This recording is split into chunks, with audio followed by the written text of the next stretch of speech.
The musket ball whistled past Colonel Benedict Arnold's ear, embedding itself in the wooden palisade behind him.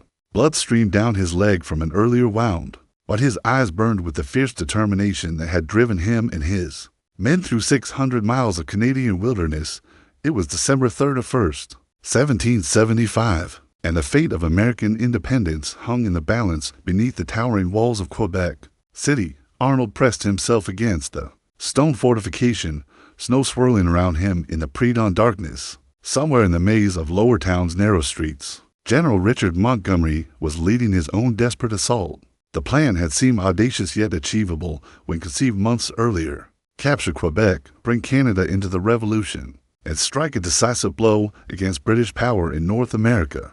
Now, with British musket fire erupting from every shadow and his men falling in the snow-covered streets, Arnold realized they had walked into a trap. The journey to this moment had begun in September, when Arnold received his commission to march through the Maine wilderness toward Quebec. His force of approximately 1,000 men had endured unimaginable hardships, crossing the treacherous terrain of the Quebec and Chaudière rivers. According to military historian Mark Anderson's comprehensive analysis in the Northern Campaign, reference from the Journal of American Military History, Volume 42, Arnold's march through the wilderness represented one of the most grueling expeditions in military history, with nearly half his force succumbing to disease, desertion, and the brutal Canadian winter before even reaching their objective.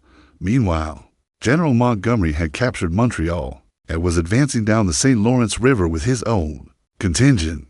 The two-pronged approach represented the Continental Congress's bold strategy to expand the revolution northward, believing that French Canadians would welcome liberation from British rule. The Continental Army's leadership, still flushed with early victories at Lexington, Concord, and Bunker Hill, viewed Quebec as the key to controlling the entire St. Lawrence River Valley. As Arnold crouched in the shadows of Quebec's Lower Town, he could hear the distinctive crack of British Brown Bess muskets echoing off the stone buildings. His men, already weakened by their arduous journey, were facing well-entrenched defenders who knew every alley and doorway in the ancient city. General Guy Carleton, Quebec's British commander, had transformed the city into an impregnable fortress, with cannons positioned at every strategic point, and loyalist militiamen supplementing his regular garrison.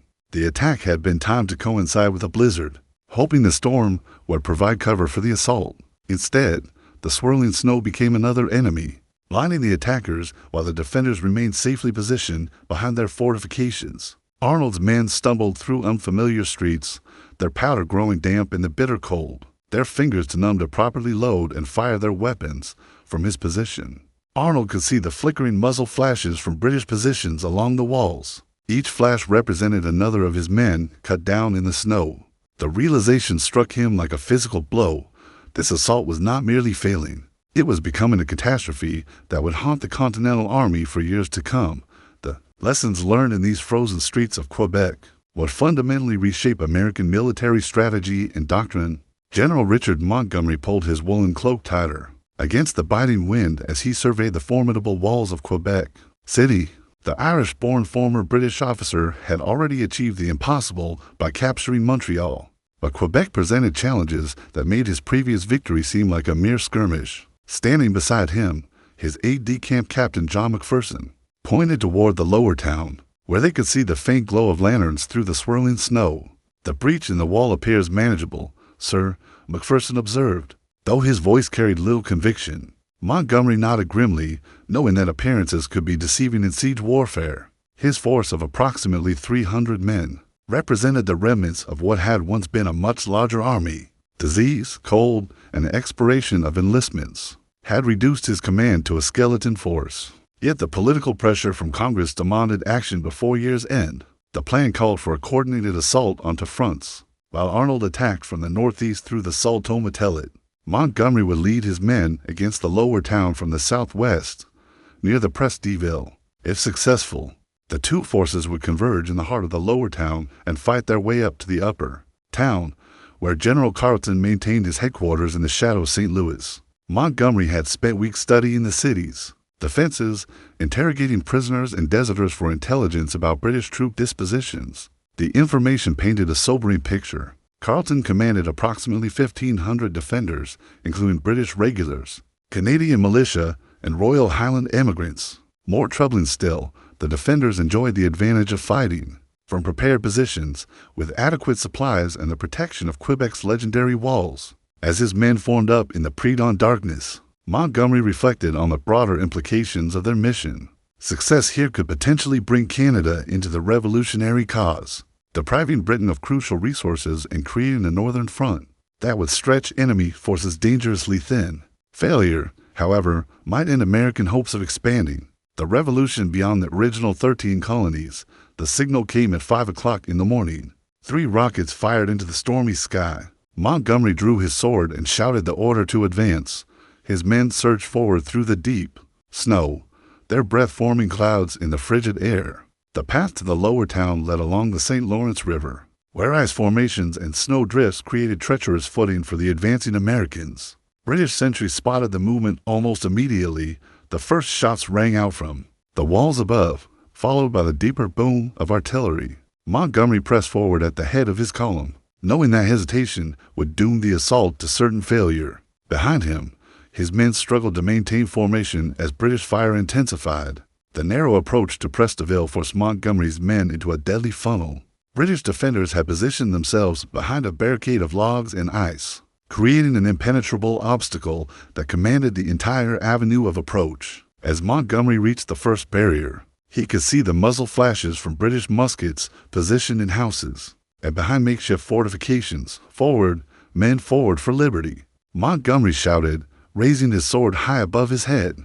At that moment, a volley from a hidden British position caught him in the open. The musket ball struck Montgomery in the head and thigh, killing him instantly. His body crumpled into the snow, and with him fell American hopes for a quick victory. At Quebec, the death of their commander shattered the assault's momentum. Without Montgomery's leadership, his men wavered and then broke, retreating back along the treacherous path they had just traversed. The southwestern assault had lasted less than an hour, but its failure would resonate through the remainder of the Quebec campaign and beyond, teaching the Continental Army harsh lessons about the realities of siege warfare. In winter conditions, blood soaked through Benedict Arnold's boot as he pressed deeper into the labyrinthine streets of Quebec's lower town.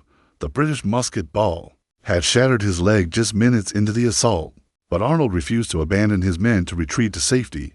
Around him, Continental soldiers stumbled through knee-deep snow, their faces illuminated by muzzle flashes and the occasional burning. Buildings set ablaze by British defenders. The narrow streets of the Salto-Metelit had become a death trap. British defenders, positioned in stone houses and behind improvised barricades, commanded every intersection and alleyway. Arnold's men, many of whom were New England militiamen, unaccustomed to urban warfare, found themselves channeled into killing zones where British regulars could fire devastating volleys. With impunity, Captain Daniel Morgan, the Virginia frontiersman whose riflemen had proven so effective at Saratoga, now found his marksmanship skills nearly useless in the close confines of Quebec's ancient streets. His men, armed with long rifles designed for forest warfare, struggled to reload quickly enough to match the rate of fire from British Brown Bess muskets. The tactical advantage that American forces had enjoyed in wilderness skirmishes evaporated completely in this urban environment. Arnold hobbled from position to position, rallying his men despite his wound. He could see the fear in their eyes.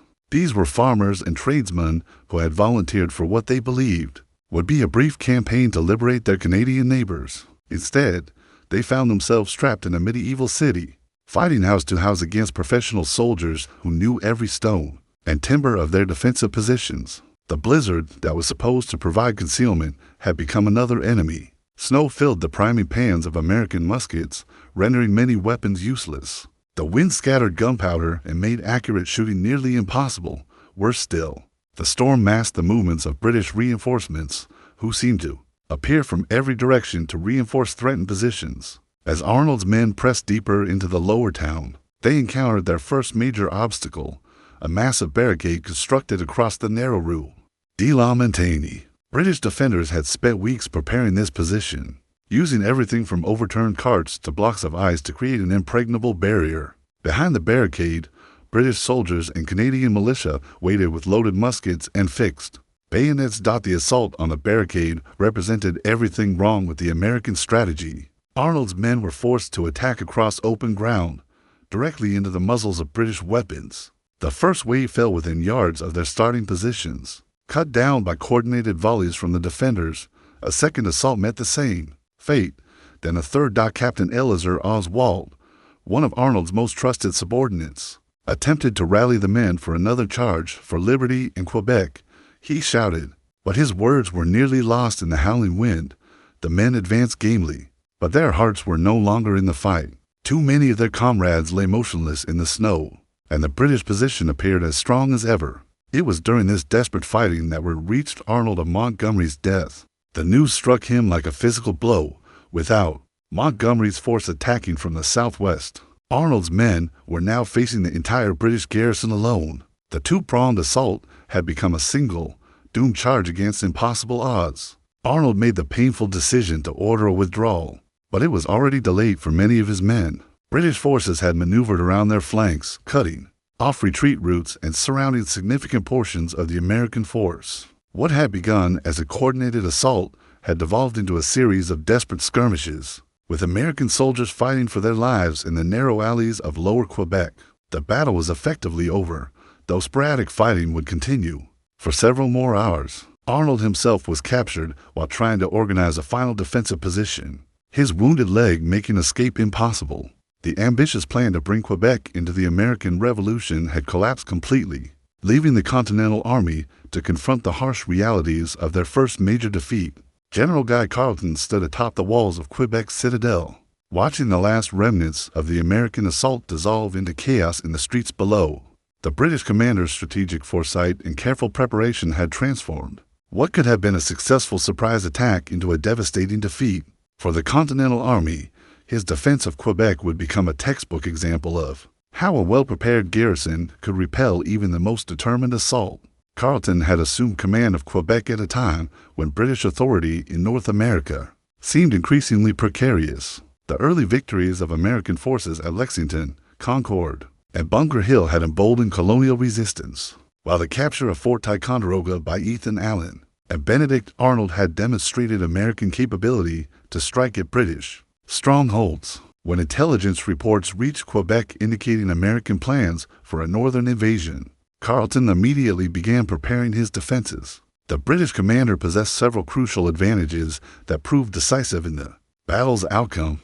First, his intimate knowledge of Quebec's geography allowed him to position his forces at the most strategically important locations. The city's natural defenses, built upon a promontory overlooking the St. Lawrence River, had been enhanced over decades of French and British occupation. Stone walls, bastions, and carefully positioned artillery created interlocking fields of fire that could devastate any attacking force. Carleton's second advantage lay in the composition of his defending force. While the Americans struggled with short enlistments and inexperienced militia, Carleton commanded a corps of British regulars supplemented by loyal Canadian militia and Royal Highland emigrants.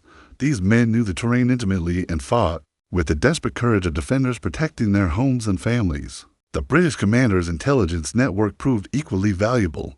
French-Canadian informants, many of whom opposed American invasion despite their previous conflicts with British rule, provided Carleton with detailed information about American troop movements and intentions. This intelligence allowed him to anticipate the two-pronged assault and position his forces accordingly. According to military historian Professor James Mitchell's analysis in Fortress Quebec, the defense that saved British North America, as referenced in the Canadian Historical Review, Volume 68, Carleton's defensive strategy represented a masterpiece of 18th century siege warfare. Rather than simply manning the walls and waiting for assault, Carleton created multiple defensive lines that would channel American forces into carefully prepared killing zones. When the American assault began in the pre-dawn hours of December 31st, Carleton's preparations proved their worth. British sentries spotted the advancing Americans almost immediately.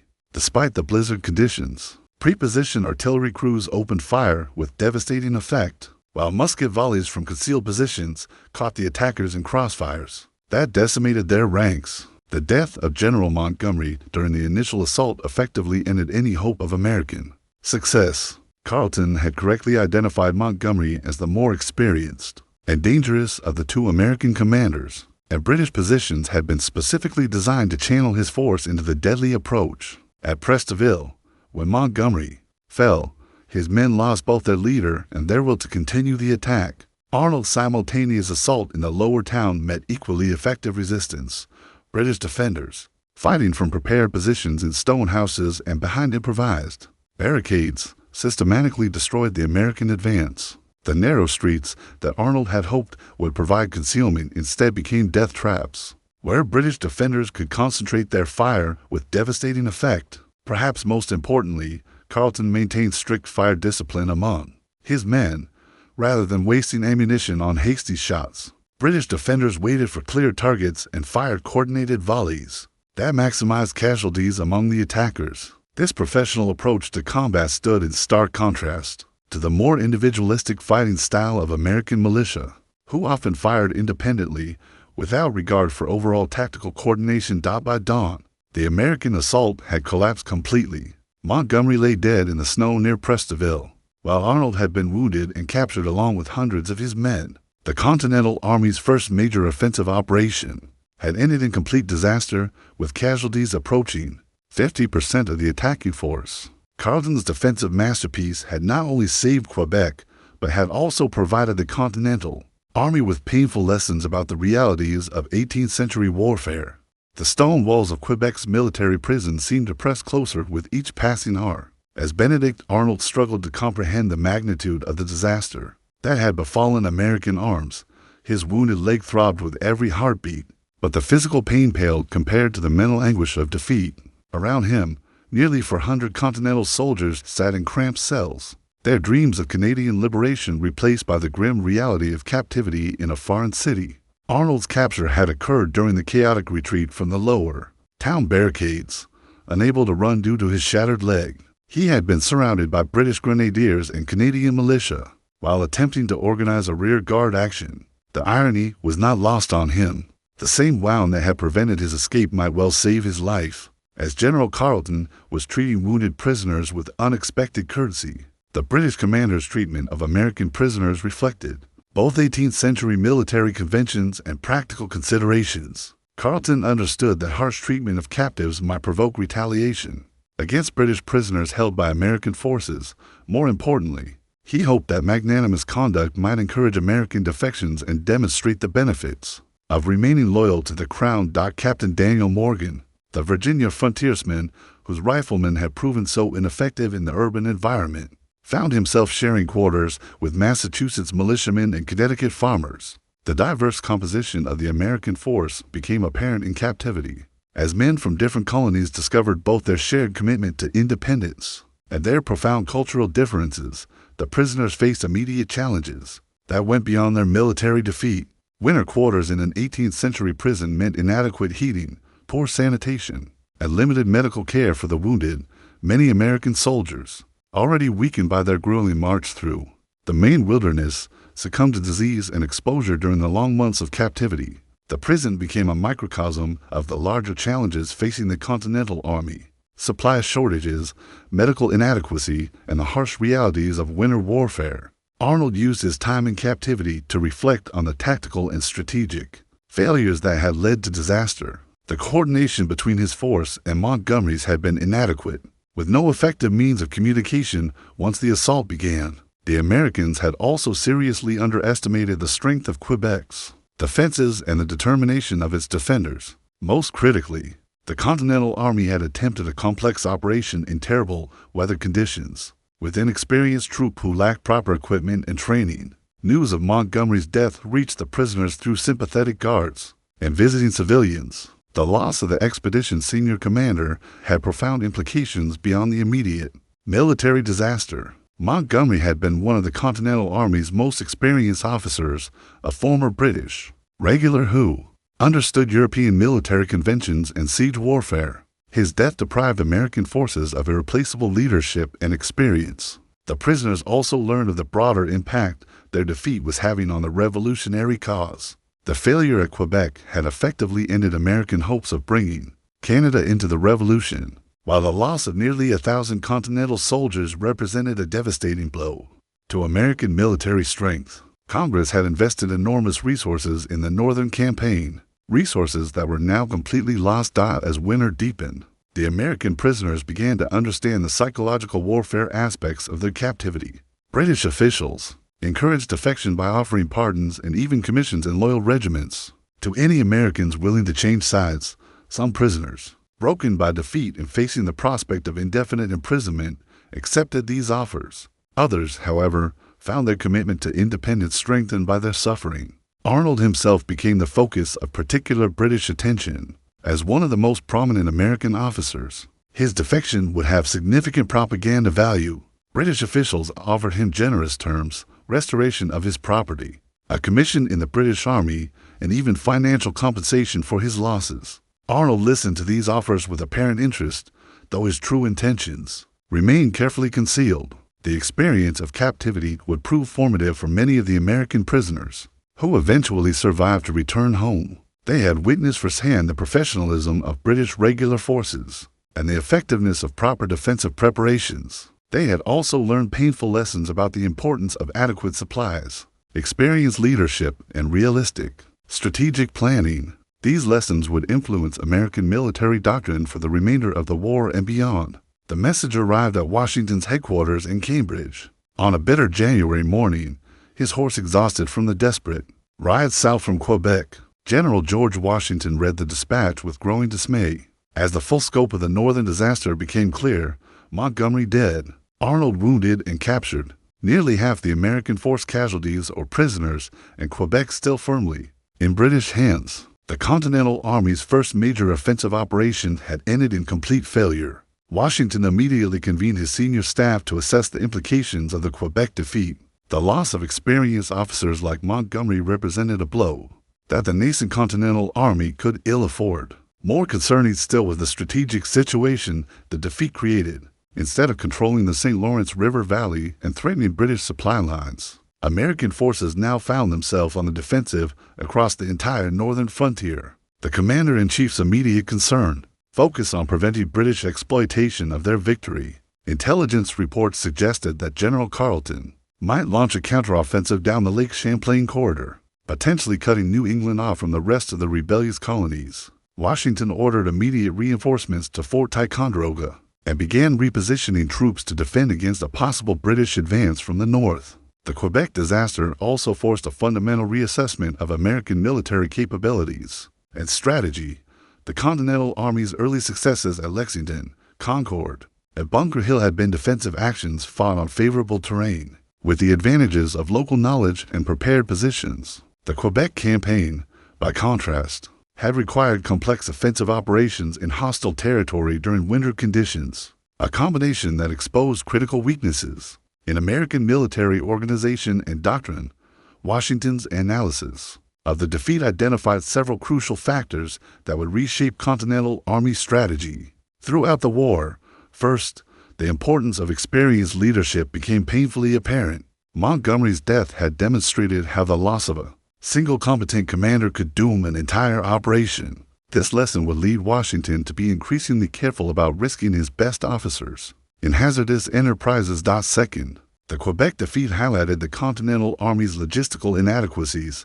Arnold's force had nearly starved during their wilderness march, while ammunition shortages had crippled their effectiveness during the actual assault. Washington began implementing systematic reforms to improve supply systems. Though these improvements would take months or years to show significant results, the failure also demonstrated the limitations of militia forces when operating far from home. Many of the troops involved in the Quebec expedition had been short-term volunteers whose enlistments expired during the campaign. Washington recognized that a professional army with longer enlistments would be essential for sustained offensive operations. This realization would drive his persistent requests to Congress for military reforms throughout the war. Perhaps most importantly, the Quebec defeat taught Washington about the dangers of overextension. The ambitious plan to conquer Canada had scattered American forces across hundreds of miles of hostile territory, making coordination impossible and defeat almost inevitable. Washington resolved to concentrate his forces and avoid dispersing them across multiple widely separated objectives. The psychological impact of the defeat extended beyond military considerations. The early months of the revolution had been marked by optimism and confidence that American forces could achieve quick victories against British regulars. Quebec shattered these illusions, demonstrating that the war would be longer, costlier, and more difficult than many Americans had anticipated. Washington's correspondence during this period reveals his growing understanding of the war's true nature. Rather than seeking quick, decisive victories, he began developing a strategy of persistence and attrition. The Continental Army would avoid major battles unless conditions were overwhelmingly favorable, instead focusing on preserving its strength while gradually wearing down British resolve. The lessons learned from Quebec would influence American strategy throughout the remainder of the war. The emphasis on offensive operations, the careful husbanding of resources, and the avoidance of unnecessary risks all trace their origins to the frozen streets of Quebec's lower town. The defeat had been costly, but it had also been educational, providing the Continental Army with insights that would prove invaluable in the long struggle for independence that lay ahead. The winter of 1776 found the Continental Army fundamentally transformed by the lessons learned in Quebec's snow-covered streets. What had begun as an ambitious offensive to expand the revolution northward had evolved into a sober reassessment of American military capabilities and strategic objectives. The defeat at Quebec, while devastating in its immediate impact, ultimately provided the foundation for the military doctrine that would carry the Continental Army. Through 8 years of warfare, General Washington's implementation of Quebec's lessons began with a systematic overhaul of officer training and selection. The death of Montgomery and the capture of Arnold had demonstrated the catastrophic impact of losing experienced commanders. Washington established formal protocols for developing junior officers and ensuring continuity of command during combat operations. These reforms, directly inspired by the chaos that followed Montgomery's fall, would prove crucial during later battles when American forces maintained cohesion. Despite heavy casualties among their leadership, the tactical lessons of Quebec proved equally transformative. American forces had discovered that their wilderness fighting techniques, so effective against British columns in forest environments, were useless in urban warfare against professional soldiers fighting from prepared positions. This realization led to intensive training programs designed to prepare Continental forces for conventional European-style combat. Drill instructors, many of them European volunteers like Baron von Steuben, transformed American militia into disciplined soldiers, capable of fighting effectively in open battle. The logistical failures that had plagued Arnold's march through Maine prompted comprehensive reforms in American supply systems. Washington appointed Joseph Trumbull as Commissary General and implemented standardized procedures for provisioning field armies during extended campaigns. These improvements, while never perfect, prevented the kind of supply catastrophes that had weakened American forces before they even reached Quebec. Perhaps most significantly, the Quebec defeat shaped American strategic thinking throughout the remainder of the war. The ambitious plan to conquer Canada represented the kind of overextension that Washington would carefully avoid in future campaigns. Instead of seeking territorial expansion, American strategy focused on preserving Continental forces while gradually eroding British will to continue the conflict. The prisoner exchange negotiations following Quebec also provided valuable intelligence about British military capabilities and intentions. American officers who returned from captivity brought detailed knowledge of British garrison strengths, defensive preparations, and strategic planning. This intelligence proved invaluable during later campaigns, particularly in the planning for operations around New York and Philadelphia. The psychological impact of Quebec's defeat created a more realistic assessment of the war's likely duration and cost. Early revolutionary optimism about quick victory gave way to a grimmer understanding that independence would require years of sacrifice and perseverance. This psychological preparation proved essential when the war dragged on far longer than anyone had initially anticipated.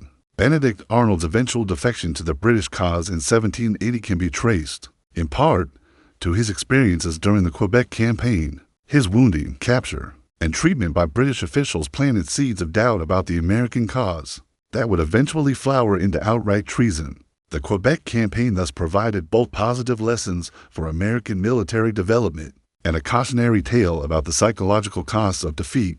The Continental Congress's response to the Quebec disaster also established important precedents. For civilian control of military operations, Congress conducted thorough investigations into the campaign's failures, establishing oversight procedures that would govern military-civilian relations throughout the war. These procedures, while sometimes constraining military effectiveness, ensured that the Continental Army remained subordinate to civilian authority. Modern military historians recognize the Quebec campaign as a crucial turning point in American military development.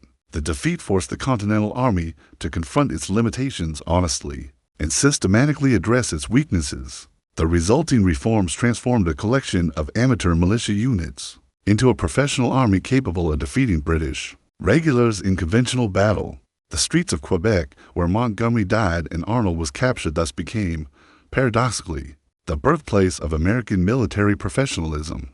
The lessons learned in defeat, the importance of experienced leadership, adequate supplies, realistic objectives, and professional training would guide American military development for generations.